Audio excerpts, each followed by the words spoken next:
Hi there, I'm Mark Birch, Global Startup Advocate at AWS. Please introduce yourself. Hi, I'm Reiter, CTO at Sentra. Well, super cool for you to join us here and share a little bit about your story, but I'd love to know, can you maybe describe Sentra in one sentence? Sure. So Sentra is a cloud data security platform. So basically we help people understand where their most sensitive data is in the cloud and whether or not it's secured. So basically what we do, we map out all the data in the organization. We try to understand whether or not it has moved somewhere, who has access to it, what's the security posture, and then we do an assessment and understand if there's a policy violation and if something needs to be changed for the data to be safer. Yeah. And obviously there's so much data now in the cloud and it's really hard to keep track of where it's going and who's shipping it here and there within systems or even outside systems, right? So huge risks. You got it. I'm curious, how did you get started with this idea? Like, were you doing something in this work in the past? Were you talking to customers beforehand? So before that I had a company which I experienced a data leak there, and that kind of made me understand how big the problem is. So that kind of made me realize what a big mess the cloud is in terms of data, right? So there's so much data.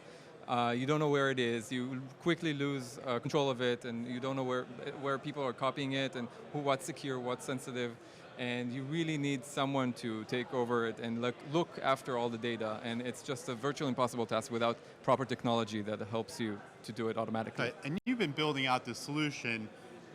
But how are customers experiencing? Is it maybe like an agent? Is there some AI behind the scenes? Like, what is that driver that makes it so much easier for customers? So the key factor is to do it completely agentless and not require anything from the security engineers installing. So once you install it, it does everything automatically, right? That's really the key thing here. If you don't do it automatically, you have to go one by one, you might miss the data, right? And that's how we start. And once you do that, we have a lot of out-of-the-box policies and things that already help you fully understand without even changing anything.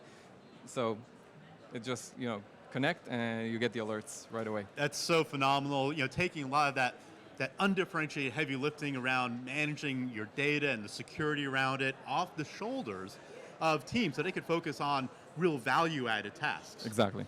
So where's the company today, size-wise, and then what's the future? So right now we're just an early startup. We started a year and a half ago. So we've raised $53 million. One of our investors is Bessemer Ventures. We're over 50 employees. We have offices in New York and in Tel Aviv, mostly R&D of course. So we're just early days. We have paying customers and a very, very hot market. It's a lot of interest from enterprise customers coming in very fast. So we're doing quite well. Super. And you've been around for a while as a startup founder. Can you tell us, or maybe share with the folks who are listening, something that you'd find that would be helpful for them as they're getting started on their own journey as a founder? Great question. I was just in a panel talking about that right now. Yeah, of course. I think what I have to say is, I think as a founder, what's the most important thing is to enjoy the ride, and I mean it full stop. It means that you have to pick the founders right.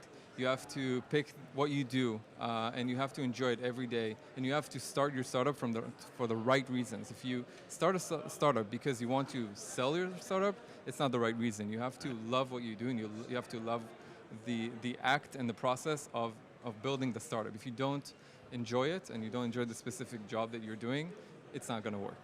Exactly. It comes down to the why behind what you want to do, and if you know that why, it's in alignment with who you are, I think you'll definitely be able to enjoy those moments. Yeah, even sometimes too much, and then you get addicted to it, right? It's also not a good thing. The startup addiction, that's another episode. But I really appreciate you taking time. I know you've had a really busy schedule here at the AWS Summit in Tel Aviv, but thank you for sharing here with us and looking forward to learning more about the journey. Thank you for inviting me to talk. Take care now. Bye.